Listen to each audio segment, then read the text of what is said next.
देते रहे। There was another such incident during the time when I was in the 7th standard. अब कहते हैं एक ऐसी ही घटना घटी मेरे साथ उस दौरान जब मैं 7th स्टैंडर्ड में था, 7th क्लास में पढ़ता था। Dorabji Jimmy, the headmaster was very popular among the boys as he was a disciplinary, a man of method and a good teacher. अब कहते हैं जो मैं 7th स्टैंडर्ड में था, जो हमारे हेडमास्टर थे उनका नाम था दोराबजी जिमी। वो बहुत ज़्यादा पॉपुलर थे बॉयज़ में। क्यों? As he was a disciplinary, क्योंकि वो बहुत ज़्यादा डिसिप्लिन में रहते थे। A man of method and a good teacher, वो एक बहुत अच्छे अध्यापक थे। And a man of method, और हर काम को एक सही तरीके से करना जानते थे। So he was so popular among the boys. He had made gymnastics and cricket compulsory and I disliked both. अब उन्होंने क्या किया, दोराबजी जिमी ने, उन्होंने जिम्नास्टिक और क्रिकेट को कंपल्सरी कर दिया स्कूल में, और कहते हैं मुझे ये दोनों चीज़ें ही अच्छी नहीं लगती थी। अब स्टूडेंट्स, जिम्नास्टिक क्या होता है? Gymnastic is a physical exercise that enhances the flexibility, agility, balance, etc. in our body. It also helps to build our muscles. So it is so important for all to go for gymnastic. पर मोहनदास कहते हैं, गांधी जी कहते हैं कि मुझे दोनों चीज़ें बिल्कुल पसंद नहीं थी। I never took part in any exercise before they were made compulsory. कहते हैं मैंने किसी भी एक्सरसाइज में कभी भी हिस्सा नहीं लिया था जब तक कि वो कंपलसरी ज़रूरी नहीं कर दी गई थी। मीन्स मैं हमेशा उन्हें स्किप कर देता था। I then had the false notion that gymnastics had nothing to do with education. कहते हैं तब मेरे अंदर ये एक झूठी धारणा थी। नोशन होता है बिलीफ, स्ट्रॉन्ग बिलीफ जो आप बना लेते हैं।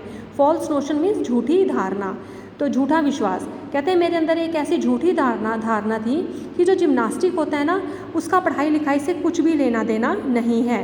Today I know that physical training is as important as mental training. लेकिन कहते हैं आज मैं इस बात को मानता हूँ कि फिजिकल ट्रेनिंग जो है, जो शारीरिक श्रम है, जो शारीरिक परिश्रम है, वो उतना ही ज़रूरी है जितनी मेंटल ट्रेनिंग है। The reason for my dislike for gymnastics was my keen desire to serve as nurse to my father. अब कहते हैं जिम्नास्टिक को नापसंद करने का एक कारण था, और वो ये था कि मेरी बहुत दिली इच्छा थी। कीन डिज़ायर होता है बहुत दिली इच्छा होना कि मैं घर जल्दी से जाऊं और अपने पेरेंट को, अपने फादर को सर्व करूं, मतलब उनकी देखभाल करूं। अब उन्होंने वो श्रवणा की स्टोरी देखी थी ना, सो उनका बहुत मन था कि मैं अपने फादर की देखभाल करूं। As soon as the school close, जैसे ही स्कूल बंद होता था, आई वुड हरी होम, मैं जल्दी से घर पहुंच जाता। एंड बिगिन सर्विंग हिम, और अपने पापा की देखभाल करनी स्टार्ट कर देता। Now it happened that one Saturday, अब एक दिन क्या हुआ, एक शनिवार को क्या हुआ था, I had to go from home to the school for gymnastic at 4 o'clock in the afternoon. अब मुझे एक दिन, यहाँ पर आफ्टरनून मेंशन किया 4 o'clock को, नो प्रॉब्लम, आप इवनिंग भी कह सकते हैं। एक दिन कहते हैं दोपहर में मुझे 4 बजे स्कूल जाना था। किस लिए? टू डू जिम्नास्टिक करने के लिए, because gymnastic had made compulsory in the school, so he had to go there. I had to go from home to the school for gymnastic at 4 o'clock in the afternoon. I had no watch, लेकिन मेरे पास कोई घड़ी नहीं थी। And the clouds deceived me, और जो बादल हैं उन्होंने मुझे डिसीव कर दिया। डिसीव होता है स्टूडेंट्स धोखा देना, बादलों ने मुझे धोखा दे दिया था। When I reach the school, जब मैं स्कूल पहुंचा था, all the boys had already left, तो सभी लड़के पहले से ही जा चुके थे स्कूल से। द नेक्स्ट डे, अगले दिन, on being asked the reason for absence, जब मुझसे पूछा गया कि मैं एब्सेंट क्यों था, I told mister Jimmy what had happened, मैंने अपने जो हेड मास्टर हैं उनको सब कुछ बता दिया कि क्या हुआ था। He refuse to believe me, लेकिन उन्होंने मुझ पर विश्वास नहीं किया था। I was convicted of lying, और कहते हैं इस तरह से मैं झूठ का कन्विक्ट बन गया, अपराधी बन गया कि मैंने झूठ बोला था। जैसे दैट डीपली पेन मी, और इससे मुझे बहुत ज़्यादा दर्द हुआ, मुझे अंदर तक दर्द महसूस हुआ।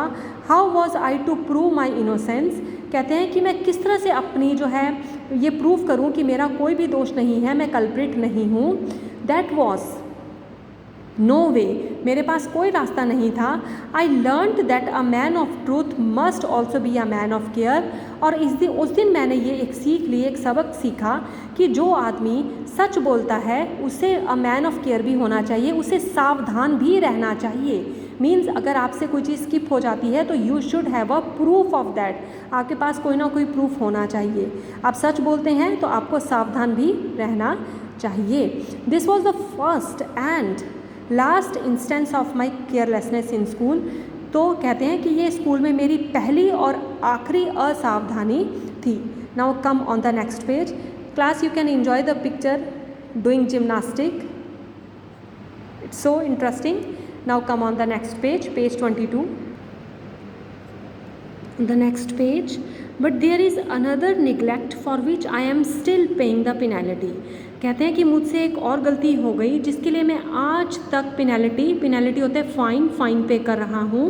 I don't know when I got the notion that good handwriting was not a necessary part of education. कहते हैं मुझे नहीं पता कि कब मेरी ये धारणा बन गई कि एजुकेशन के लिए अच्छी हैंडराइटिंग का होना ज़रूरी नहीं है। But I retained it until I went to England. कहते हैं जब तक मैं इंग्लैंड नहीं गया मेरी हैंडराइटिंग जो है वो गंदी ही बनी रही। Means I continue to write in bad hand writing. When later, कहते हैं बाद में जब, स्पेशली इन साउथ अफ्रीका, जब मैं साउथ अफ्रीका गया, I saw the beautiful hand writing of lawyers and young man. मैंने देखा कि वहाँ पर लॉयर्स, वकील और जितने भी यंग मैन थे उनकी हैंड राइटिंग बहुत सुंदर थी। I was ashamed of my self. तो कहते हैं मुझे खुद पर बहुत शर्म महसूस हुई थी। And repented of my neglect, और मुझे बहुत पछतावा हुआ कि मैंने क्यों अपनी राइटिंग की उपेक्षा की, उसे निगलेक्ट किया। I saw that bad handwriting was regarded as the sign of imperfect education. और कहते हैं मैंने पाया कि जो बुरी हैंडराइटिंग है, गंदी राइटिंग है, वो एक इम्परफेक्ट एजुकेशन का साइन है। इट मीन्स आप अपनी एजुकेशन में परफेक्ट नहीं हो, आपकी एजुकेशन जो है वो कंप्लीट नहीं है। I tried later to improve mine, मैंने बाद में इम्प्रूव करने की कोशिश की अपनी हैंडराइटिंग को, but it was too late, लेकिन बहुत देर हो चुकी थी। I could never repair the neglect of my youth.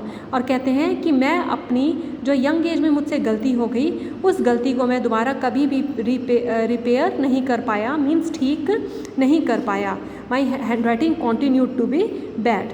There is another incident, एक और घटना के बारे में बता रहे हैं, विच आई मस्ट शेयर, जो मुझे कहते हैं अब बिल्कुल आपसे शेयर करनी चाहिए, ज़रूर शेयर करनी चाहिए। आई कॉमिटेड अ थेफ्ट, जब मैंने चोरी की थी। व्हेन आई वॉज 15, जब मैं 15 साल का था। I had run into a डेप्ट ऑफ अबाउट 25 रुपीज़, कहते हैं मेरे ऊपर 25 रुपये का कर्जा चढ़ गया था। My brother had on his arm an armlet of solid gold, और कहते हैं मेरे भाई की जो कलाई, उसकी आर्म पर एक आमलेट पहना हुआ था उसने। आमलेट को आप यहाँ पर कड़ा भी बोल सकते हो, बाजूबंद भी बोल सकते हो। तो कहते हैं वो सॉलिड गोल्ड का था। And I stole a bit of gold out of it, और कहते हैं मैंने उसमें से थोड़ा सा गोल्ड चुरा लिया था। एंड द डेप्ट वॉज क्लियर्ड, और जो उधार है, जो ऋण है, वो चुका दिया था। But this became more than I could bear, लेकिन कहते हैं पहले तो उधार का मेरे ऊपर बोझ था, लेकिन अब जो है वो मुझ पर और ज़्यादा बोझ पड़ गया था। किस चीज़ का? क्योंकि अब उन्होंने चोरी कर ली थी। स्टूडेंट्स, पहले तो गांधी जी पर सिर्फ एक डेप्ट का बोझ था, अब उन पर स्टीलिंग का भी बोझ हो गया था। सो अब वो बहुत ज़्यादा परेशान हो गए थे। I resolve never to steal again, कहते हैं मैंने रिजॉल्व होता है निश्चय करना, मैंने निश्चय किया मैं दोबारा कभी चोरी नहीं करूँगा। I also made up my mind to confess it to my father, कहते हैं मैंने अपना दिमाग बना लिया कि मैं अपनी गलती को कन्फेस कर लूँगा, मान लूँगा। किसके सामने? अपने फादर के सामने। But I didn't dare to speak, लेकिन मुझ में बोलने की हिम्मत नहीं थी। Not that I was afraid of my father beating me, कहते हैं इसलिए नहीं कि मैं डर रहा था कि मेरे पापा मेरी पिटाई कर देंगे। I was afraid of the pain that I should cause him, मुझे उस दर्द से डर लग रहा था जो मैं अपने पापा को दूंगा, ये बताकर कि उनके बेटे ने चोरी की है, स्टीलिंग की है। I decided at last to write out the confession, और लास्ट में मैंने डिसाइड किया कि मैं एक कन्फेशन लिखूँगा। In this note not only did I confess my guilt, और इस नोट में मैंने सिर्फ अपनी गलती ही नहीं मानी, but I also asked adequate punishment, और मैंने ये भी कहा कि मुझे आप बहुत अच्छे वाली पनिशमेंट सज़ा दीजिए। I also promise never to steal in future, मैंने ये भी प्रॉमिस किया कि मैं भविष्य में कभी चोरी नहीं करूँगा। विथ ट्रेम्बलिंग हैंड्स होता है कांपते हाथों से। I handed the confession to my father, मैंने अपने पापा को अपना कन्फेशन दे दिया। ही रेड इट, उन्होंने इसे पढ़ा। And pearl drops trickled down his cheeks wetting the paper, और उनकी आँखों से ऐसे मोतियों की तरह आंसू झरझर बहने लगे, और कहते हैं वेटेड द पेपर, और इससे वो पेपर गीला हो गया। Those pearl drops of love cleansed my heart, और कहते हैं वो जो ड्रॉप उनकी आंखों से गिरे, उस प्यार ने मेरे जो है दिल का जो मैल है, जो दिल में जो भी दर्द था उसे धो दिया। And washed my sin away, और मेरा जो सारा पाप जो भी मेरे से गलती हुई थी वो सब धुल गया, और मेरा मन जो है वो बिल्कुल नीट एंड क्लीन प्योर हो गया। A clean confession combined with the promise never to commit the sin again is the purest type of repentance, कहते हैं एक साफ कन्फेशन करना और ये प्रॉमिस करना कि मैं उस गलती को दोबारा कभी भी नहीं करूँगा, is the purest type of repentance, ये पश्चाताप का सबसे प्योर फॉर्म है कि हमें इस तरह से ही पश्चाताप करना चाहिए, क्लियर कॉन्फेस करके और प्रॉमिस करके never to commit the sin again. This incident for me was an object lesson in ahimsa, and कहते हैं ये घटना से मेरा जो है वो अहिंसा पर मेरे लिए एक बहुत ही ज़्यादा मेरे ऊपर प्रभाव पड़ा, और ये ऑब्जेक्ट लेसन बना, एक बहुत ही स्ट्रॉन्ग लेसन मैंने सीखा इस इंसिडेंट से, और किससे रिलेटेड था, अहिंसा से। Now class, from this lesson we have read a very good moral values that Gandhi ji was an embodiment of truth and non-violence, वो मूर्ति थे सत्य के और अहिंसा के, but he learned all these things from his childhood experience, अपने बचपन के अपनी जो एक्सपीरियंस थी उनके उन्हीं से उन्होंने सीखा।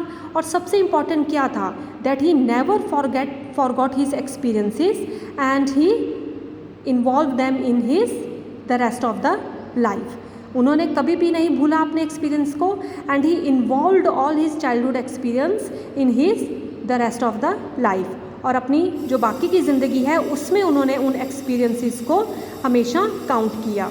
सो I hope that class you have enjoyed this lesson, my experiments with truth. Thank you class for watching the video.